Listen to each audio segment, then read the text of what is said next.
UPSC main 2022 सामान्य अध्ययन प्रश्न पत्र लेक्चर पार्ट हिंदी। पहला प्रश्न 1। भारत में आधुनिक कानून की सर्वाधिक महत्वपूर्ण उपलब्धि सर्वोच्च न्यायालय द्वारा पर्यावरणीय समस्याओं का संविधानीकरण है। सुसंगत वाद विधियों की सहायता से इस कथन की विवेचना कीजिए। उत्तर 150 शब्दों में दीजिए। इस प्रश्न का उत्तर इस प्रकार लिखा जा सकता है। भारत में आधुनिक कानून की सबसे महत्वपूर्ण उपलब्धि सर्वोच्च न्यायालय द्वारा पर्यावरण संरक्षण को संविधानीकरण के दायरे में लाना है। 1976 में पर्यावरण संरक्षण को संविधान के अनुच्छेद 48 और 51 ग में शामिल किया गया, जिसमें राज्य और नागरिकों को पर्यावरण संरक्षण का दायित्व सौंपा गया। सर्वोच्च न्यायालय ने सक्रिय भूमिका निभाते हुए पर्यावरण संरक्षण को संवैधानिक अधिकारों से जोड़ दिया। जैसे पर्यावरण संरक्षण का अधिकार को मानव अधिकार माना गया। अदालत ने पब्लिक प्रॉस्पेरिटी लिटिगेशन (PIL) के माध्यम से आम जनता को पर्यावरणीय मामलों में न्यायालय का दरवाजा खोल दिया। उदाहरण के लिए MC मेहता केस में न्यायालय ने वायु और जल प्रदूषण नियंत्रण के लिए सख्त दिशानिर्देश जारी किए। न्यायालय ने विकास और पर्यावरण संरक्षण के बीच संतुलन बनाना सुनिश्चित किया। इस प्रकार सर्वोच्च न्यायालय ने पर्यावरण संरक्षण को कानूनी और संवैधानिक दायरे में लाकर भारत के आधुनिक कानून को पर्यावरणीय न्याय के क्षेत्र में एक मजबूत और प्रभावशाली प्रणाली प्रदान की है। अगला प्रश्न 2। भारत के संपूर्ण क्षेत्र में निवास करने और विचरण करने का अधिकार स्वतंत्र रूप से सभी भारतीय नागरिकों को उपलब्ध है, किंतु ये अधिकार असीम नहीं है। टिप्पणी कीजिए। उत्तर 150 शब्दों में दीजिए। इस प्रश्न का उत्तर इस प्रकार लिखा जा सकता है। भारत के संविधान के अनुच्छेद 19(1) D और 19(1) E के तहत सभी भारतीय नागरिकों को देश के किसी भी भाग में निवास करने और विचरण करने का अधिकार प्राप्त है। यह अधिकार व्यक्तिगत स्वतंत्रता का एक महत्वपूर्ण पहलू है और राष्ट्रीय एकता तथा समानता को बढ़ावा देता है। हालांकि यह अधिकार पूर्णतः असीमित नहीं है।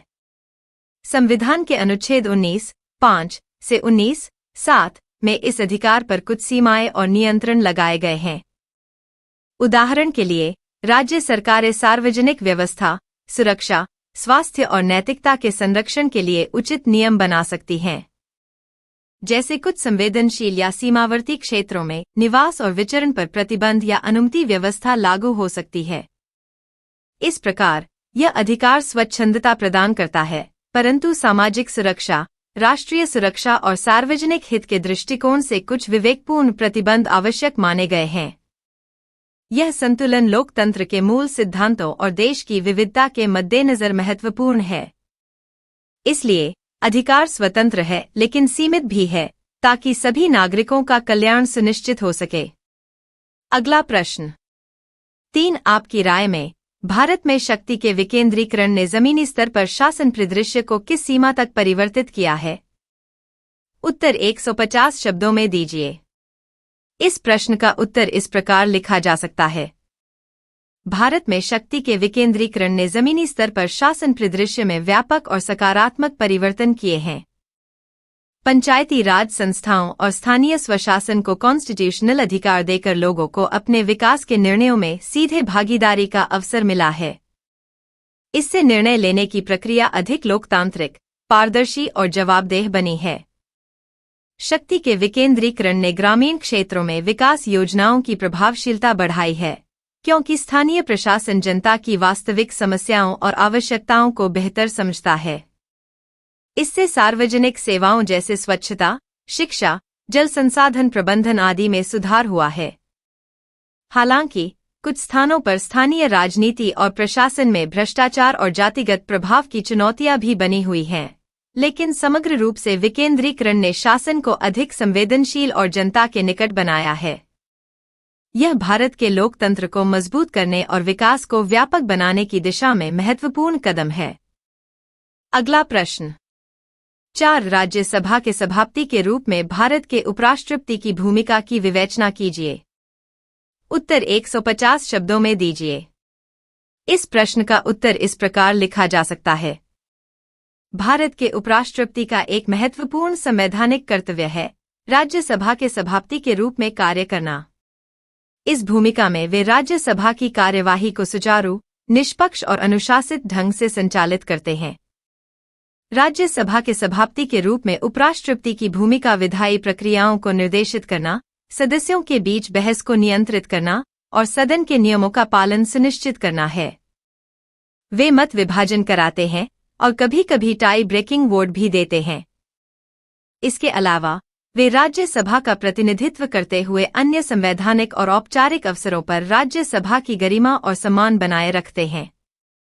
उपराष्ट्रपति का यह पद निष्पक्षता और तटस्थता का परिचायक होता है, जो संसद के कामकाज की प्रभावशीलता के लिए आवश्यक है। इस प्रकार उपराष्ट्रपति का राज्यसभा के सभापति के रूप में योगदान भारतीय लोकतंत्र की स्थिरता और पारदर्शिता में महत्वपूर्ण भूमिका निभाता है। अगला प्रश्न 5 राष्ट्रीय पिछड़ा वर्ग आयोग के सांविधिक निकाय से संवैधानिक निकाय में रूपांतरण को ध्यान में रखते हुए इसकी भूमिका की विवेचना कीजिए। उत्तर 150 शब्दों में दीजिए। इस प्रश्न का उत्तर इस प्रकार लिखा जा सकता है। राष्ट्रीय पिछड़ा वर्ग आयोग का सांविधिक निकाय से संवैधानिक निकाय में रूपांतरण इसके अधिकार और प्रभाव को मजबूत करता है। संवैधानिक आयोग बनने के बाद इसकी स्थापना, कार्यकाल, गठन और कार्यप्रणाली संविधान में स्पष्ट रूप से निहित हो गई है, जिससे इसकी स्वायत्तता और स्वतंत्रता सुनिश्चित होती है। इस आयोग की मुख्य भूमिका पिछड़े वर्गों के सामाजिक, आर्थिक और शैक्षणिक उत्थान के लिए नीतियां बनाना, उनके हितों की रक्षा करना, आरक्षण की समीक्षा करना और सरकार को आवश्यक सुझाव देना है। संवैधानिक निकाय बनने के कारण यह आयोग सरकार के सामने अपनी रिपोर्टों और सिफारिशों को अधिक प्रभावी ढंग से प्रस्तुत कर सकता है। इसके अतिरिक्त संवैधानिक दर्जा मिलने से आयोग को अधिक सम्मान और अधिकार प्राप्त हुए हैं, जिससे वह पिछड़े वर्गों के कल्याण के लिए बेहतर निगरानी और अनुशासन सुनिश्चित कर सकता है। यह रूपांतरण भारतीय समाज में सामाजिक न्याय और समावेशन को बढ़ावा देने में अहम भूमिका निभाता है। अगर यह वीडियो पसंद आया हो तो लाइक, सब्सक्राइब और शेयर जरूर करें। तो आइए देखने हैं अगला प्रश्न। 6 गतिशक्ति योजना को संयोजकता के लक्ष्य को प्राप्त करने के लिए सरकार और निजी क्षेत्र के मध्य सतर्क समन्वय की आवश्यकता है। विवेचना कीजिए। उत्तर 150 शब्दों में दीजिए। इस प्रश्न का उत्तर इस प्रकार लिखा जा सकता है। गतिशक्ति योजना भारत सरकार की एक महत्वाकांक्षी पहल है, जिसका उद्देश्य देश में बुनियादी ढांचे के विकास को तेज करना और आर्थिक वृद्धि को प्रोत्साहित करना है। इस योजना के सफल कार्यान्वयन के लिए सरकार और निजी क्षेत्र के बीच सतर्क समन्वय अत्यंत आवश्यक है। सरकार योजना के लिए नीतिगत दिशानिर्देश, वित्तीय सहायता और नियामक ढांचा प्रदान करती है, जबकि निजी क्षेत्र तकनीकी विशेषज्ञता, निवेश और कुशल प्रबंधन लाता है। दोनों पक्षों के बीच समन्वय से संसाधनों का प्रभावी उपयोग होता है, जिससे परियोजनाओं का समयबद्ध और गुणवत्तापूर्ण क्रियान्वयन सुनिश्चित होता है। सतर्क समन्वय से भ्रष्टाचार की संभावना कम होती है, जोखिमों का बेहतर प्रबंधन होता है और पारदर्शिता बढ़ती है। साथ ही यह साझेदारी नवाचार को प्रोत्साहित करती है और आर्थिक विकास में संतुलन स्थापित करती है। इस प्रकार गतिशक्ति योजना के संयोजकता के लक्ष्य को प्राप्त करने के लिए सरकार और निजी क्षेत्र के बीच सक्रिय संवाद, विश्वास और जवाबदेही पर आधारित समन्वय आवश्यक है, जो देश के दीर्घकालिक विकास को सुनिश्चित करता है। अगला प्रश्न 7 दिव्यांगता के संदर्भ में सरकारी पदाधिकारियों और नागरिकों की गहन संवेदनशीलता के बिना दिव्यांगता अधिकार अधिनियम 2016 केवल विधिक दस्तावेज बनकर रह जाता है। टिप्पणी कीजिए। उत्तर 150 शब्दों में दीजिए। इस प्रश्न का उत्तर इस प्रकार लिखा जा सकता है। दिव्यांगता अधिकार अधिनियम 2016 भारत में दिव्यांग व्यक्तियों के अधिकारों की रक्षा के लिए एक महत्वपूर्ण कानूनी दस्तावेज है। इसमें शिक्षा, रोजगार, सामाजिक सुरक्षा और सुविधाओं तक समान पहुंच सुनिश्चित करने का प्रावधान है। हालांकि अधिनियम का प्रभावी क्रियान्वयन केवल कागजों तक सीमित नहीं रहना चाहिए। इसके लिए सरकारी पदाधिकारियों और आम नागरिकों में गहन संवेदनशीलता आवश्यक है। यदि वे दिव्यांगता के प्रति जागरूक और सहिष्णु नहीं होंगे तो नियम कानूनों का अनुपालन नहीं होगा और दिव्यांग व्यक्तियों को वास्तविक लाभ नहीं मिल पाएगा। सरकारी अधिकारियों की संवेदनशीलता से नीतियों का बेहतर क्रियान्वयन संभव होता है, जबकि नागरिकों की समझ और सहयोग से सामाजिक समावेशन को बल मिलता है। बिना इस सामाजिक जागरूकता और सहयोग के अधिनियम केवल कागजों पर अधूरा दस्तावेज बनकर रह जाता है। इसलिए दिव्यांगता अधिकार अधिनियम की सफलता के लिए संवेदनशीलता और समावेशी दृष्टिकोण अनिवार्य है, जो दिव्यांग व्यक्तियों को सम्मान और समान अवसर प्रदान करें। अगला प्रश्न 8। प्रत्यक्ष लाभ अंतरण योजना के माध्यम से सरकारी प्रदेय व्यवस्था में सुधार एक प्रगतिशील कदम है, किंतु इसकी अपनी सीमाएं भी हैं। टिप्पणी कीजिए। उत्तर 150 शब्दों में दीजिए। इस प्रश्न का उत्तर इस प्रकार लिखा जा सकता है। प्रत्यक्ष लाभ अंतरण (डीबीटी) योजना सरकारी प्रदेय व्यवस्था में सुधार के लिए एक प्रगतिशील कदम है। इस योजना के तहत लाभ सीधे लाभार्थियों के बैंक खातों में स्थानांतरित किए जाते हैं, जिससे भ्रष्टाचार, कुप्रबंधन और धोखाधड़ी की संभावनाएं कम होती हैं। इससे वितरण प्रक्रिया में पारदर्शिता बढ़ती है और सरकारी संसाधनों का कुशल उपयोग सुनिश्चित होता है। इसके बावजूद डीबीटी की कुछ सीमाएं भी हैं। भारत में अभी भी बैंकिंग सेवा, डिजिटल साक्षरता और इंटरनेट पहुंच सीमित क्षेत्रों में चुनौती है, जिससे कई लाभार्थी योजना से वंचित रह जाते हैं। आधार कार्ड और बैंक खातों से जुड़ी समस्याएं भी लाभों के समय पर वितरण में बाधा डालती हैं। इसके अलावा सामाजिक आर्थिक कमजोर वर्गों के लिए तकनीकी अवरोध और पहचान संबंधी कठिनाइयां डीबीटी के प्रभावी कार्यान्वयन में बाधा उत्पन्न करती हैं। अतः डीबीटी योजना सुधार का महत्वपूर्ण साधन है, परंतु इसके सफल क्रियान्वयन के लिए बुनियादी ढांचे, डिजिटल साक्षरता और समावेशन को मजबूत करना आवश्यक है। अगला प्रश्न 9। भारत श्रीलंका का बरसों पुराना मित्र है। पूर्ववर्ती कथन के आलोक में श्रीलंका के वर्तमान संकट में भारत की भूमिका की विवेचना कीजिए। उत्तर 150 शब्दों में दीजिए। इस प्रश्न का उत्तर इस प्रकार लिखा जा सकता है। भारत और श्रीलंका के ऐतिहासिक, सांस्कृतिक तथा राजनीतिक संबंध अत्यंत गहरे और पुराने हैं। वर्तमान में श्रीलंका आर्थिक और राजनीतिक संकट से गुजर रहा है, जिसमें विदेशी मुद्रा की भारी कमी, महंगाई, ईंधन संकट और सामाजिक अस्थिरता प्रमुख हैं। इस संकट के समय भारत ने अपने पड़ोसी और मित्र देश की भरपूर सहायता की है। भारत ने अब तक लगभग $4 बिलियन से अधिक की सहायता दी है, जिसमें ऋण सहायता, ईंधन, खाद्य सामग्री और दवाइयां शामिल हैं। इसके अतिरिक्त भारत ने अंतर्राष्ट्रीय मंचों पर श्रीलंका की वित्तीय मदद के लिए भी समर्थन किया है, जैसे IMF से राहत पैकेज के लिए समर्थन। भारत की यह भूमिका पड़ोसी पहले नीति और SAGAR security and growth for all in the region दृष्टिकोण के अंतर्गत आती है। इससे भारत की क्षेत्रीय नेतृत्व की भावना प्रकट होती है और द्विपक्षीय संबंधों को और सुदृढ़ बनाती है। अगला प्रश्न 10। आपके विचार में क्या बिम्स्टेक, सार्क की तरह एक समानांतर संगठन है? इन दोनों के बीच क्या समानताएं और असमानताएं हैं? इस नए संगठन के बनाए जाने से भारतीय विदेश नीति के उद्देश्य कैसे प्राप्त हुए हैं? उत्तर 150 शब्दों में दीजिए। इस प्रश्न का उत्तर इस प्रकार लिखा जा सकता है। बिम्स्टेक और सार्क दोनों दक्षिण एशियाई क्षेत्रीय सहयोग संगठन हैं, लेकिन बिम्स्टेक सार्क का समानांतर संगठन नहीं, बल्कि पूरक और रणनीतिक महत्व का संगठन है। समानताएं: दोनों का उद्देश्य क्षेत्रीय सहयोग, आर्थिक विकास और स्थिरता को बढ़ावा देना है। सदस्य देशों में भारत, नेपाल, भूटान, श्रीलंका और बांग्लादेश शामिल हैं। दोनों संगठन क्षेत्रीय समस्याओं पर संवाद और समन्वय को प्रोत्साहित करते हैं।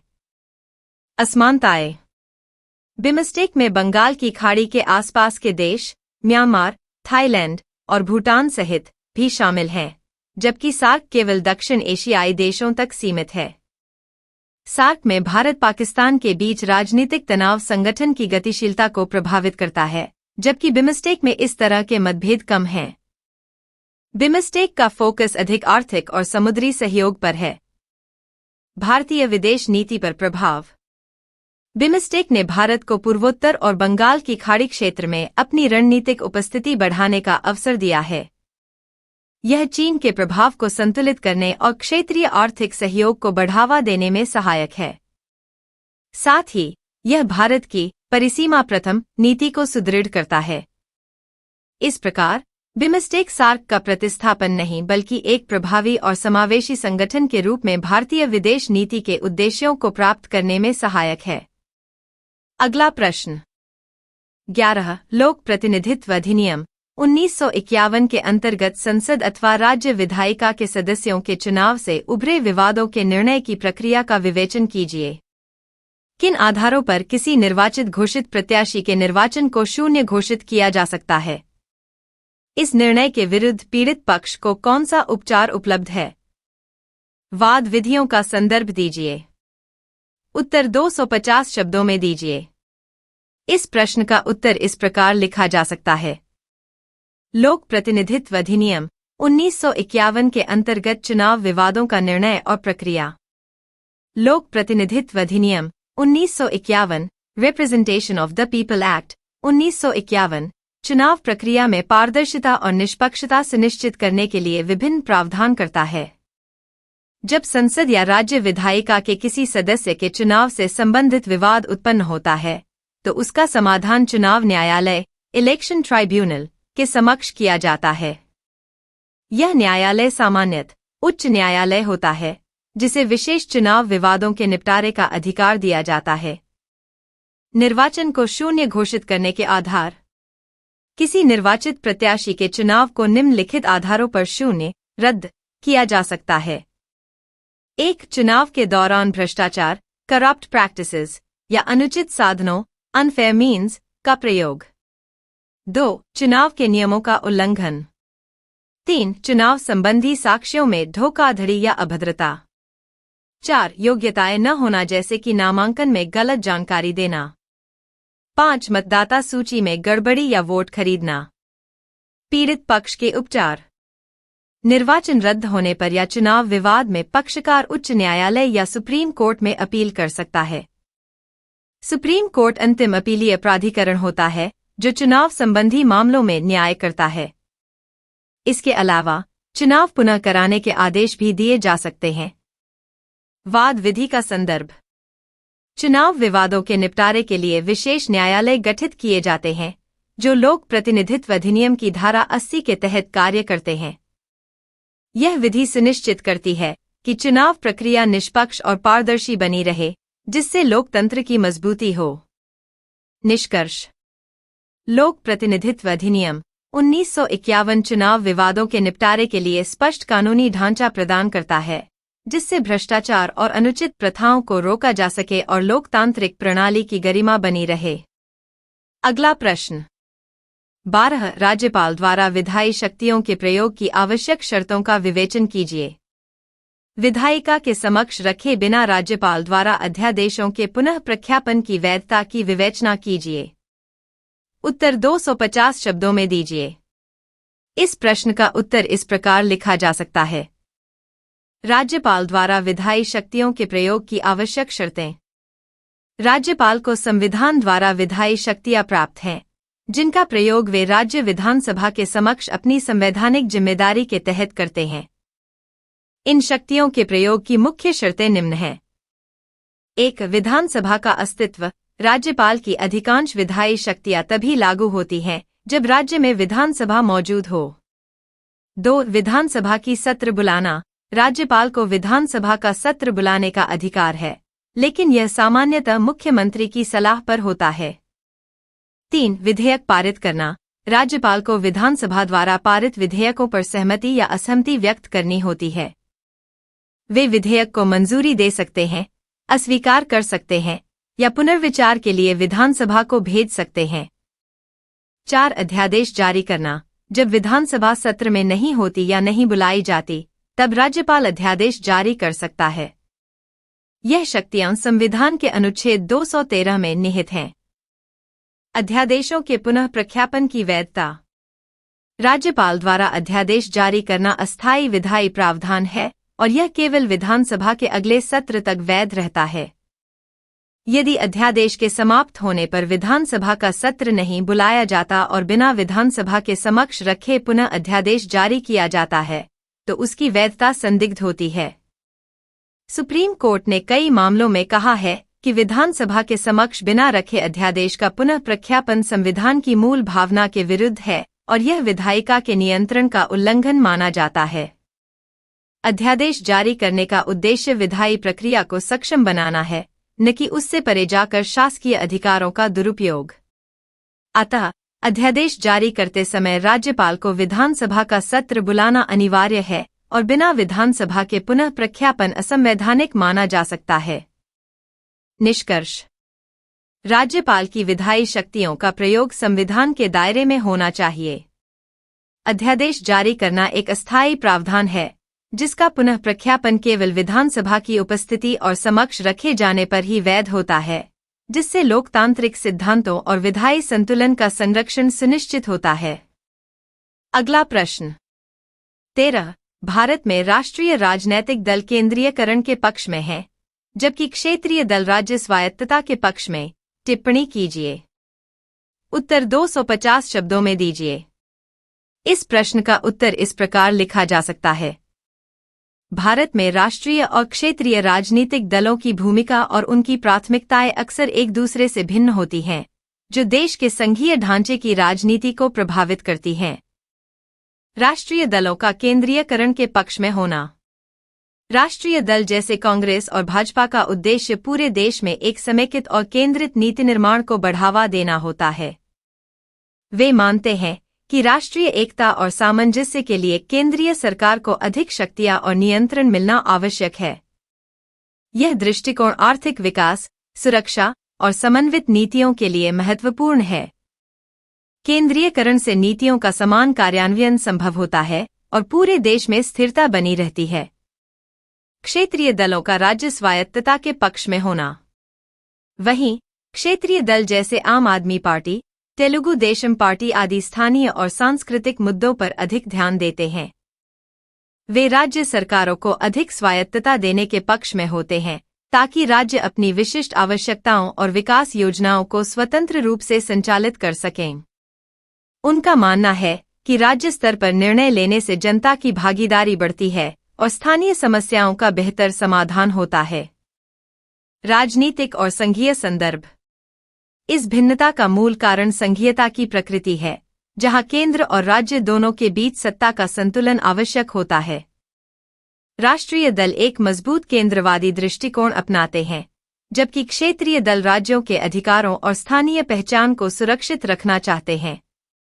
निष्कर्ष: भारत के लोकतंत्र में राष्ट्रीय दलों का केंद्रीयकरण और क्षेत्रीय दलों का राज्य स्वायत्तता का समर्थन संघीय प्रणाली के दो प्रमुख पहलू हैं। दोनों की यह स्थिति देश की राजनीतिक बहुलता और संतुलन को दर्शाती है, जो भारतीय संघ की मजबूती के लिए आवश्यक है। अगला प्रश्न 14। भारत और फ्रांस के राष्ट्रपति के निर्वाचित होने की प्रक्रिया का आलोचनात्मक परीक्षण कीजिए। उत्तर 250 शब्दों में दीजिए। इस प्रश्न का उत्तर इस प्रकार लिखा जा सकता है। भारत और फ्रांस के राष्ट्रपति के निर्वाचित होने की प्रक्रिया का आलोचनात्मक परीक्षण। भारत और फ्रांस दोनों ही गणराज्य हैं, लेकिन उनके राष्ट्रपति निर्वाचित करने की प्रक्रियाएं और उनके राजनीतिक अधिकार अलग अलग हैं। भारत में राष्ट्रपति का निर्वाचित होना। भारत में राष्ट्रपति का चुनाव निर्वाचक मंडल, इलेक्टोरल कॉलेज, के माध्यम से होता है, जिसमें संसद के दोनों सदन और राज्य विधानसभाओं के सदस्य शामिल होते हैं। यह अप्रत्यक्ष चुनाव है, जो एक समन्वित मतदान प्रणाली पर आधारित होता है। चुनाव में मतों का भार संसद और राज्यों की जनसंख्या के आधार पर निर्धारित होता है। भारत में राष्ट्रपति का पद मुख्यतः एक समारोपकारी और संवैधानिक प्रतीक माना जाता है, जिसकी भूमिका सीमित और विधायी संवैधानिक नियंत्रण में होती है। फ्रांस में राष्ट्रपति का निर्वाचित होना। फ्रांस में राष्ट्रपति को सीधे जनता द्वारा निर्वाचित किया जाता है, जिसमें 2 चरणों की प्रणाली होती है। यदि पहले चरण में कोई प्रत्याशी 50% से अधिक मत नहीं पाता, तो शीर्ष 2 प्रत्याशी दूसरे दौर में मुकाबला करते हैं। फ्रांसीसी राष्ट्रपति के पास व्यापक कार्यकारी शक्तियां होती हैं और वे सरकार के प्रमुख माने जाते हैं। इस प्रकार फ्रांसीसी प्रणाली में राष्ट्रपति की भूमिका अधिक सक्रिय और राजनीतिक होती है। आलोचनात्मक दृष्टिकोण। भारत की अप्रत्यक्ष चुनाव प्रक्रिया में व्यापक प्रतिनिधित्व होता है, जो संघीय ढांचे को मजबूत बनाता है, परंतु इसमें आम जनता की सीधी भागीदारी नहीं होती, जिससे लोकतांत्रिक भाव कम हो सकता है। इसके विपरीत फ्रांस की प्रत्यक्ष चुनाव प्रणाली अधिक जनतांत्रिक लगती है, लेकिन इससे राष्ट्रपति पद पर अत्यधिक केंद्रीकृत सत्ता और राजनीतिक विवाद उत्पन्न हो सकते हैं। निष्कर्ष। भारत और फ्रांस दोनों की चुनाव प्रक्रिया अपने अपने संवैधानिक और राजनीतिक संदर्भों के अनुरूप है। भारत की प्रक्रिया संघीयता और संवैधानिक संतुलन पर जोर देती है, जबकि फ्रांस की प्रक्रिया मजबूत कार्यकारी नेतृत्व और जनप्रतिनिधित्व को प्राथमिकता देती है। दोनों प्रणालियों के अपने लाभ और सीमाएं हैं, जो उनकी राजनीतिक स्थिरता और शासन शैली को प्रभावित करती हैं। अगला प्रश्न। 15 आदर्श आचार संहिता के उद्भव के आलोक में भारत के निर्वाचन आयोग की भूमिका का विवेचन कीजिए। उत्तर 250 शब्दों में दीजिए। इस प्रश्न का उत्तर इस प्रकार लिखा जा सकता है। आदर्श आचार संहिता के उद्भव के आलोक में भारत के निर्वाचन आयोग की भूमिका का विवेचन। भारत में लोकतांत्रिक व्यवस्था के मजबूती के लिए निष्पक्ष, पारदर्शी और स्वच्छ चुनाव अत्यंत आवश्यक हैं। चुनावों के दौरान अनुशासन और नैतिकता बनाए रखने हेतु आदर्श आचार संहिता, model code of conduct (MCC) का प्रावधान किया गया है। इसका उद्भव 1960 के दशक में हुआ, जब चुनावों में अनियमितताओं और अनुशासनहीनता की घटनाएं बढ़ने लगी थीं। निर्वाचन आयोग की भूमिका। निर्वाचन आयोग भारत के संवैधानिक निकाय के रूप में स्वतंत्र और निष्पक्ष चुनाव सुनिश्चित करने के लिए जिम्मेदार है। आदर्श आचार संहिता को लागू करना और उसका पालन सुनिश्चित करना चुनाव आयोग की प्रमुख जिम्मेदारी है। 1. नियमों का प्रवर्तन। आयोग राजनीतिक दलों और उम्मीदवारों को आचार संहिता के तहत प्रतिबंधित करता है, जैसे चुनावी प्रचार में अनुचित भाषा का प्रयोग न करना, सरकारी संसाधनों का दुरुपयोग रोकना और नफरत फैलाने वाले भाषणों पर अंकुश लगाना। 2. अनुशासनात्मक कार्रवाई। आचार संहिता के उल्लंघन पर आयोग उम्मीदवारों, दलों या सरकार के खिलाफ जांच करता है और आवश्यकतानुसार चुनाव स्थगित या रद्द कर सकता है। 3. लोकतंत्र की रक्षा। आयोग के मार्गदर्शन से चुनाव निष्पक्ष होते हैं, जिससे जनता का विश्वास चुनाव प्रक्रिया में बना रहता है। महत्व। आचार संहिता चुनाव प्रक्रिया को पारदर्शी और संतुलित बनाती है, जिससे राजनीतिक प्रतिस्पर्धा स्वस्थ रहती है और लोकतंत्र के मूल सिद्धांतों का संरक्षण होता है। निष्कर्ष। आदर्श आचार संहिता के उद्भव से भारत के निर्वाचन आयोग की भूमिका और भी महत्वपूर्ण हो गई है। आयोग न केवल चुनावों के नियम बनाए रखने वाला निकाय है, बल्कि लोकतंत्र की आधारशिला को मजबूत करने वाला प्रहरी भी है, जो चुनावी व्यवस्था में अनुशासन, नैतिकता और निष्पक्षता सुनिश्चित करता है। अगला प्रश्न। 16. कल्याणकारी योजनाओं के अतिरिक्त भारत को समाज के वंचित वर्गों और गरीबों की सेवा के लिए मुद्रास्फीति और बेरोजगारी के कुशल प्रबंधन की आवश्यकता है। चर्चा कीजिए। उत्तर 250 शब्दों में दीजिए। इस प्रश्न का उत्तर इस प्रकार लिखा जा सकता है।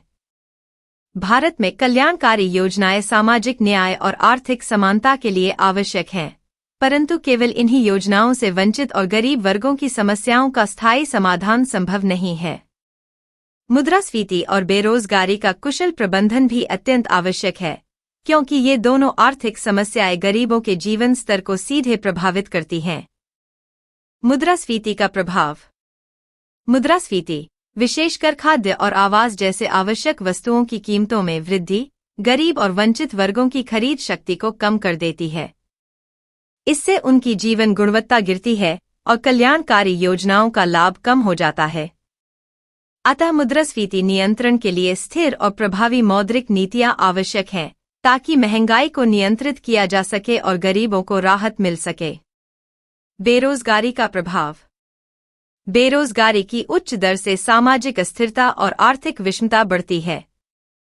रोजगार के अभाव में गरीब वर्ग आत्मनिर्भर नहीं बन पाते, जिससे वे कल्याणकारी योजनाओं पर अधिक निर्भर हो जाते हैं। इसलिए रोजगार सृजन के लिए औद्योगिक विकास, कृषि सुधार, कौशल विकास और स्टार्टअप जैसी पहलें जरूरी हैं। समग्र दृष्टिकोण। कल्याणकारी योजनाएं जैसे मुफ्त शिक्षा, स्वास्थ्य, खाद्य सुरक्षा और वित्तीय सहायता महत्वपूर्ण हैं, लेकिन इनके साथ साथ मुद्रास्फीति नियंत्रण और रोजगार सृजन भी समन्वित रूप से किए जाने चाहिए। यह समग्र आर्थिक प्रबंधन ही गरीबी और सामाजिक असमानता को कम कर सकता है। निष्कर्ष। भारत में वंचित वर्गों की सेवा के लिए कल्याणकारी योजनाओं के साथ साथ मुद्रास्फीति और बेरोजगारी के प्रभावी प्रबंधन की भी आवश्यकता है। ऐसा समन्वित प्रयास ही सामाजिक समावेशन और आर्थिक स्थिरता सुनिश्चित कर सकता है।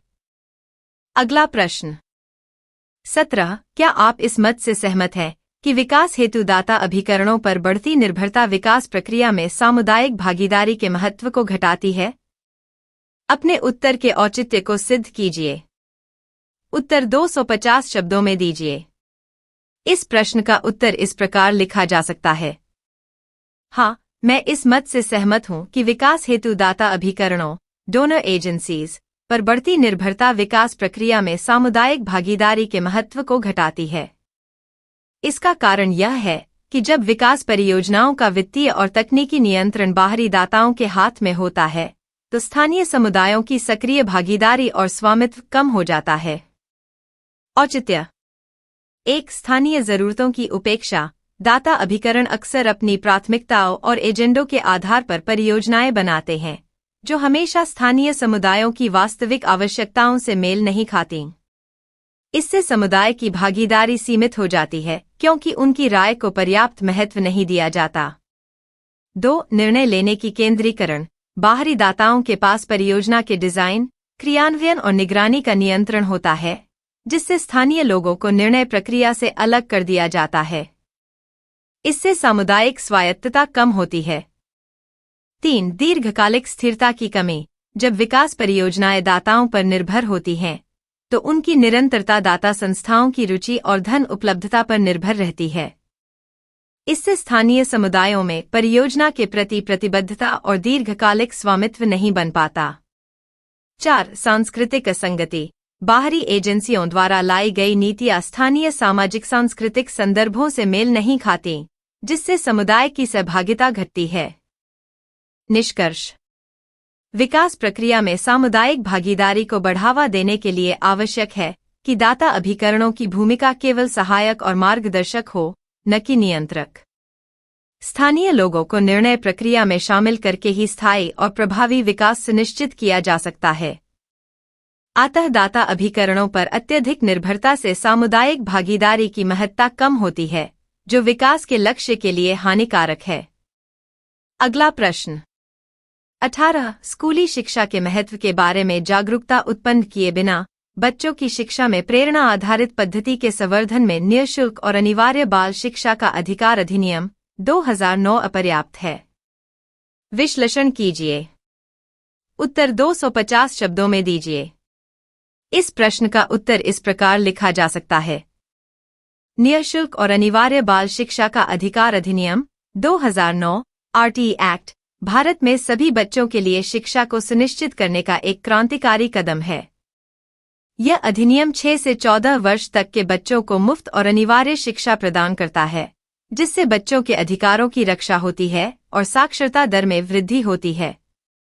हालांकि अधिनियम अकेले बच्चों की शिक्षा में प्रेरणा आधारित पद्धति के संवर्धन के लिए अपर्याप्त है। इसके कारण निम्न हैं। 1. जागरूकता का अभाव। कई क्षेत्रों, खासकर ग्रामीण और पिछड़े इलाकों में माता पिता और समुदाय में शिक्षा के महत्व के प्रति जागरूकता कम है। जब तक परिवार और समाज शिक्षा के लाभ को समझेंगे नहीं, बच्चों को स्कूल भेजने और पढ़ाई में रुचि बढ़ाने में कठिनाई रहेगी।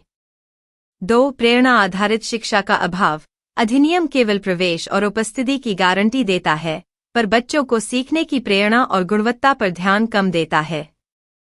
बच्चों की रुचि और उनकी प्रतिभा के अनुसार शिक्षण पद्धति अपनाने की जरूरत है, जिससे वे स्वाभाविक रूप से पढ़ाई के प्रति उत्साहित हों।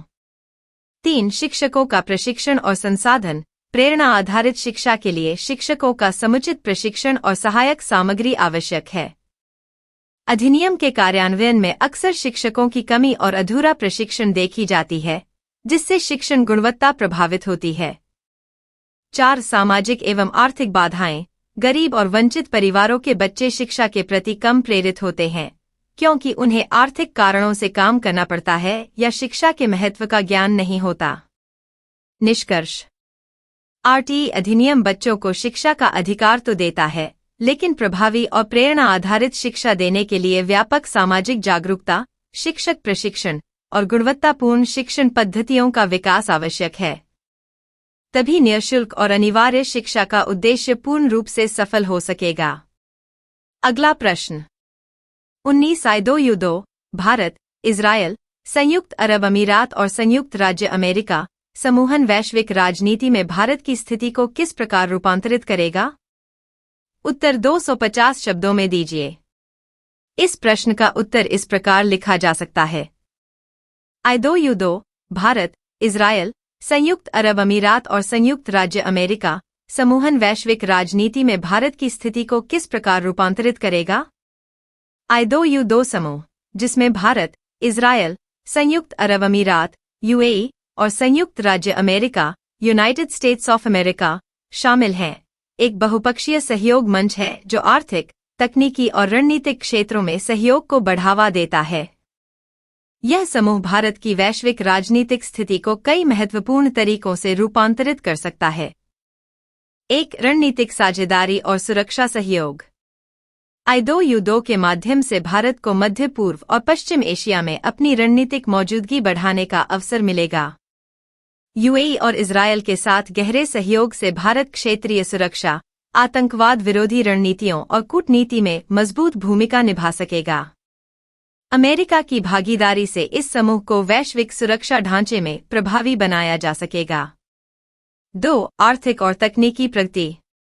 I2U2 आर्थिक विकास, नवाचार, ऊर्जा, कृषि और जल प्रबंधन जैसे क्षेत्रों में सहयोग को बढ़ावा देता है।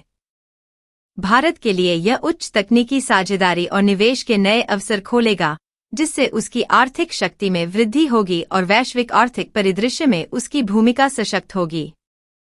3. वैश्विक कूटनीति में प्रभाव। इस समूह के सदस्य होने से भारत को वैश्विक मंचों पर अपनी आवाज और प्रभाव बढ़ाने का अवसर मिलेगा।